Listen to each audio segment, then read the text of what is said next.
समाधान।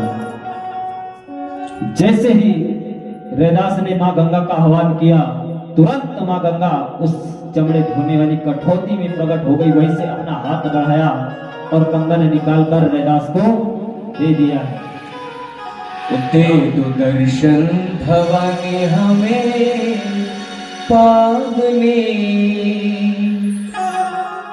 दे दो दर्शन मां गंगा पावनी, तोरे पहिया पड़ो महारानी। दे दो दर्शन मां गंगा पावनी, तोरे पहिया पड़ो महारानी। दे दो दर्शन मां गंगा पावनी, तोरे पहिया पड़ो महारानी।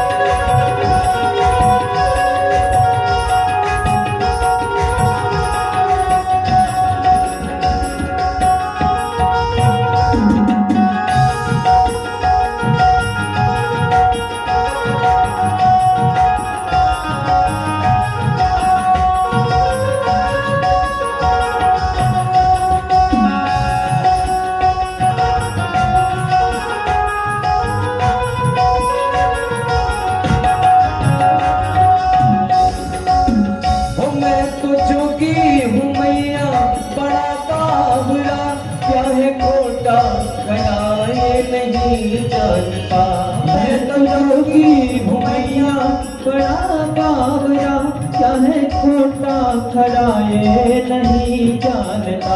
मैं तो जोगी हूँ मैया, बड़ा बावरा क्या है खोटा खड़ा ये नहीं जानता। तारते हैं जगत तारिणी, तारते हैं जगत तारिणी, तोरे पैया पड़ो महारानी। भवानी हमें पावनी, तोरे पैया पड़ो महारानी। तोरे पैया पड़ो, तोरे पैया पड़ो, तोरे पैया पड़ो, तोरे पैया पड़ो, तोरे पैया पड़ो, तोरे पैया पड़ो, तोरे पैया पड़ो, तोरे पैया पड़ो। भवानी हमें पावनी, तोरे पैया पड़ो महारानी।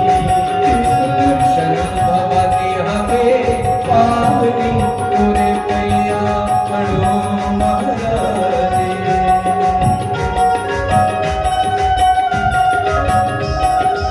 जय हो महामाई की।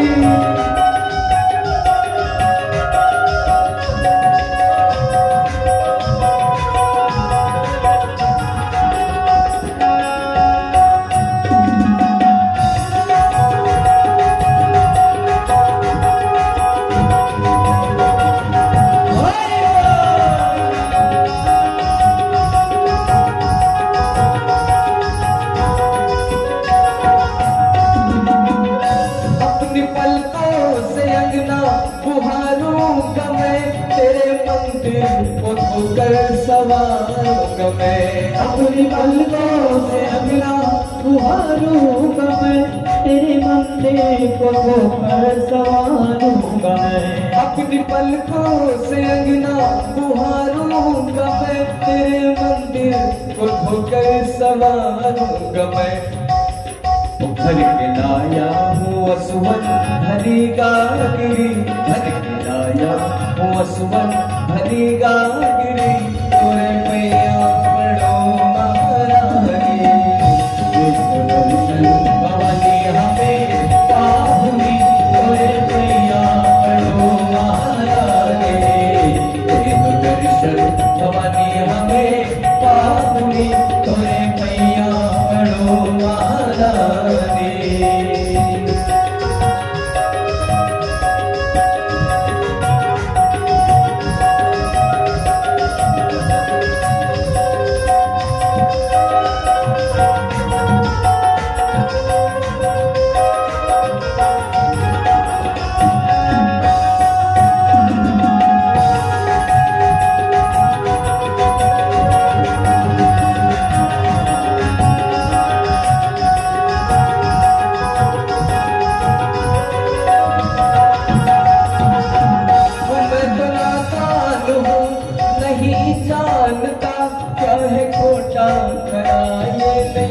जानता, ओ मैं तो नादान था, फंस गया जाल में, मोह आया और बदलोग की चाल में। ओ मैं तो नादान हूँ, फंस गया जाल में, काम और क्रोध बदलोग की चाल में। तारते हैं जगत तारिणी, तारते हैं जगत तारिणी, तोरे पिया बड़ो महारानी। दर्शन भवानी हमें पावनी, तोरे पिया बड़ो महारानी। दर्शन भवानी हमें पावनी, तोरे पिया बड़ो महारानी। तोरे पैया पड़ू, तोरे पैया पड़ू, तोरे पैया पड़ू, तोरे पैया पड़ू, तोरे पैया पड़ू, तोरे पैया पड़ू, तोरे पैया पड़ू, तोरे पैया पड़ू। भवानी हमें पाहुनी, तोरे पैया पड़ू महारानी।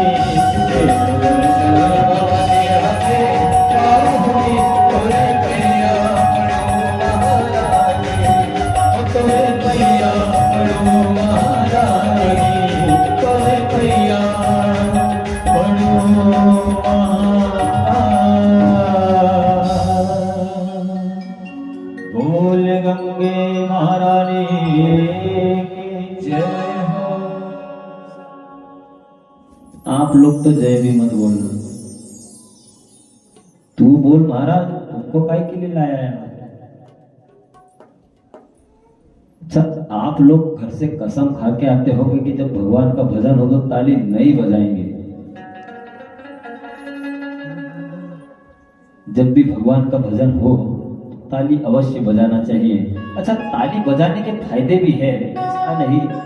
सबसे पहला फायदा तो ये, ताली बजाने से आंख से नींद भाग जाती है। तो कम ज्यादा होते रहता है, ये समान अवस्था में चलता है कि नहीं?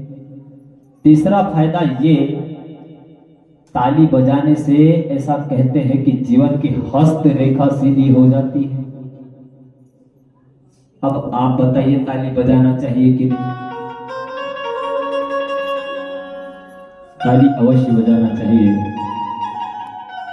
इधर मां गंगा कठौती में प्रकट होकर रैदास को चूड़ामणि प्रदान करती है और चूड़ामणि रैदास ब्राह्मण देवता को देकर राजा को दे देता है। में दुनिया भर का स्वार्थ भर के भगवान का पूजन करने जाता है। प्रभु, सब तेरा, धन दौलत, घर परिवार, मोटर गाड़ी, सब तेरा, परंतु सच्चे दिल से बताना, भगवान को देता है क्या?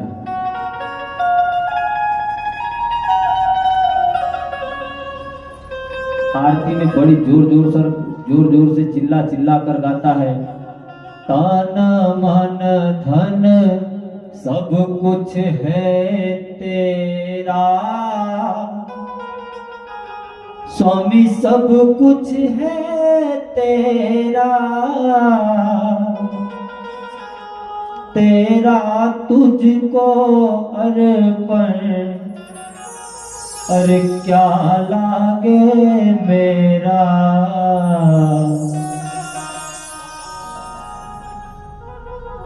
परंतु जब भागवत करने या कराने की बात आई तब, अरे महाराज तुमको इतना ही काम है, अभी 1 महीने बाद हमारे यहाँ दूसरा सप्ताह है। देना चाहिए, धर्म के कार्य में बढ़ चढ़कर भाग लेना चाहिए, क्योंकि वो देनहार है, ना जाने कहां से कब और कैसे कितना दे दे। हमारे पास पूरा जीवन होता है कमाने के लिए। भगवान के कार्य में अवश्य देना चाहिए। मनुष्य जैसा सोचता है वो वैसा ही बन जाता है, जैसे आचरण करता है वैसा ही होता चला जाता है। बताइए, आप मंदिर में नाक रगड़ने के लिए जाते हो, जब कोई विपत्ति आती है तो मंदिर में नाक रगड़ने पहुंच जाते हो, परंतु जब भगवान के कार्य की बात आती है तब हाथ पीछे खींच लेते हो और विपत्ति में जाकर एक लोटा जल चढ़ाओगे, कल्याण हो जाएगा।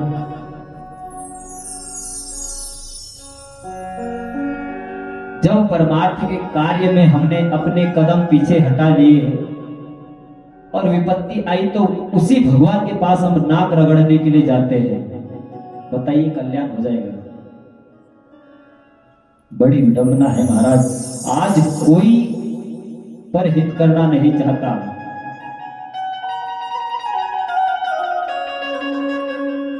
आज मनुष्य जैसा सोचता है वैसा ही बनता चला जाता है।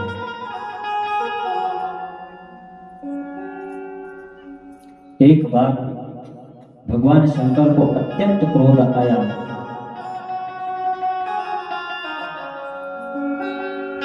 अत्यंत क्रोध आया तब भगवान सोचने लगा कि इस क्रोध का मैं क्या करूं, इसको कहां रखूं।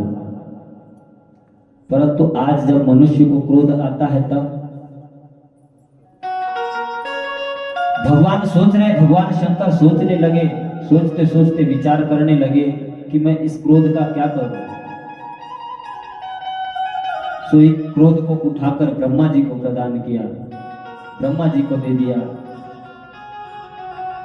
ब्रह्मा जी सोचने लगे, भगवान ने क्रोध लाकर मेरे पास में दिया है, मुझे दिया है, मैं इस क्रोध का क्या करूं। भगवान ब्रह्मा जी ने उस क्रोध को एक घोड़े का आकार दे दिया, घोड़ा बना दिया। घोड़ा बनाने के बाद समुद्र महाराज को प्रदान कर दिया। समुद्र महाराज सोचने लगे, ये भगवान का तेज पुंज क्रोध है, समुद्र महाराज सहन नहीं कर पाए और उस क्रोध को एक तरफ निकाल दिया। जैसे ही निकाला उस क्रोध से एक बालक उत्पन्न हो गया। बालक उत्पन्न हुआ, बालक का नाम जलंधर पड़ा।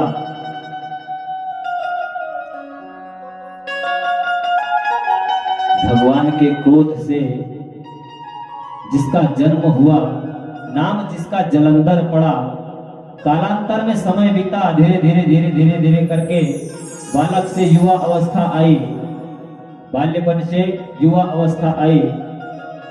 सोही जलंधर का मां वृंदा, माता वृंदा के साथ में विवाह संपन्न हुआ।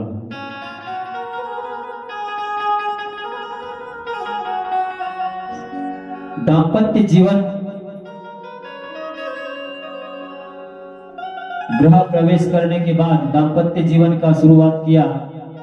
धीरे धीरे धीरे धीरे धीरे करके मां वृंदा भगवान शंकर की परम भक्त, नित्य भगवान का पूजन, नित्य भगवान का भजन, नित्य भगवान का उपास करती। इधर जलंधर जैसे जैसे समय बीता भगवान के क्रोध से उत्पन्न हुआ था, इसलिए बड़ा उपद्रव, उत्पात मचाने लगा। देवताओं को, ऋषि मुनियों को परेशान करने लगा, ऋषियों के यज्ञ को विध्वंस करने लगा, उत्पात मचाने लगा। सारे ऋषि मुनि मिलकर, देवतागण मिलकर भगवान शंकर के पास गए हैं और भगवान शंकर से प्रार्थना करने लगे। बोले, प्रभु, जिस क्रोध से जलंधर नामक राक्षस का प्रादुर्भाव हुआ है, आज बड़ा उत्पात मचा रहा है। देवताओं को, ऋषि मुनियों को, महात्माओं को, संतों को बड़ा परेशान करने लगा है। सारे देवता मिलकर भगवान से प्रार्थना करने लगे, प्रभु कृपा कीजिए, जलंधर नामक राक्षस बड़ा उत्पात मचा रहा है और नित्य प्रतिदिन ऋषि मुनियों के यज्ञ को विध्वंस करता है।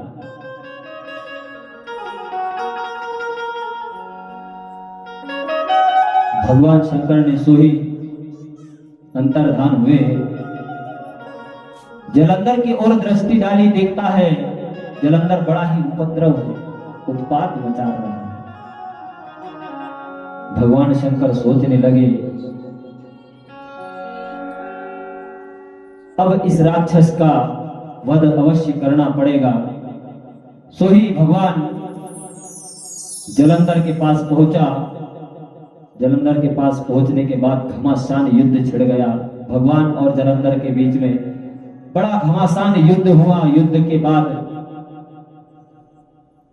भगवान शंकर ने जलंधर पर विजय पाई, जलंधर का वध किया। सारे देवी देवताओं को जलंधर राक्षस से छुटकारा दिलाया। इधर माता वृंदा भगवान शंकर की परम भक्ति थी। माता वृंदा को जैसे ही पता चला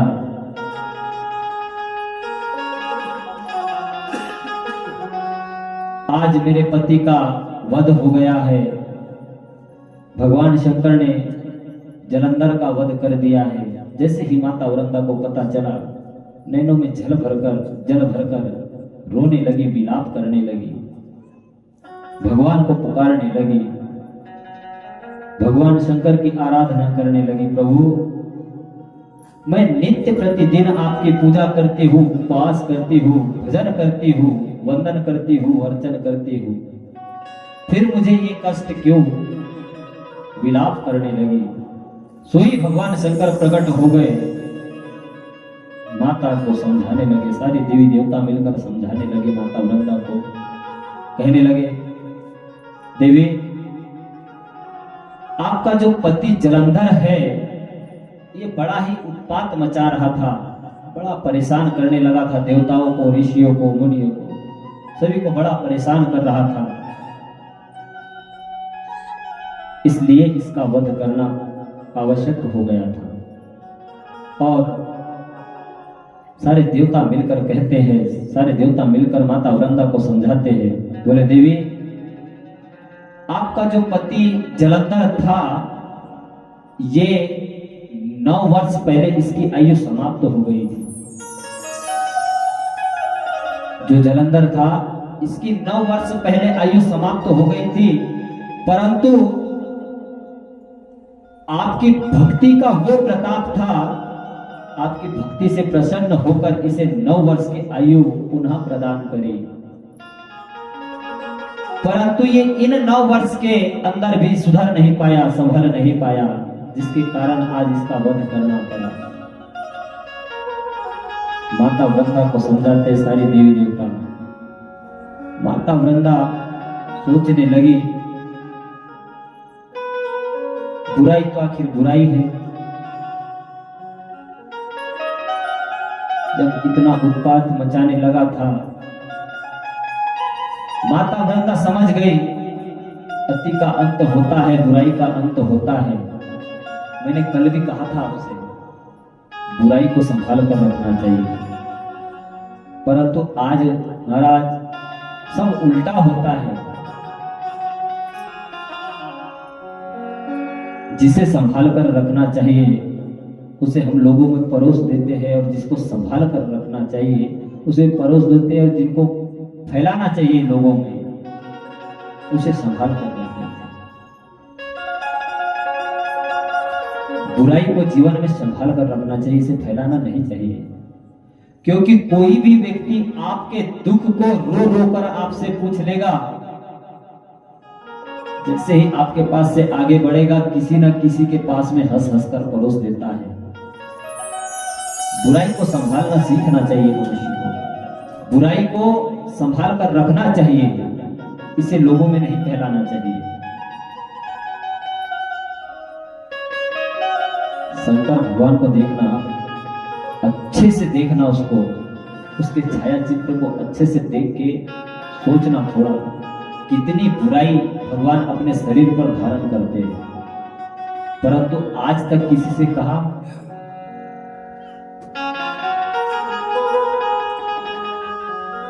कंठ में क्या है भगवान के?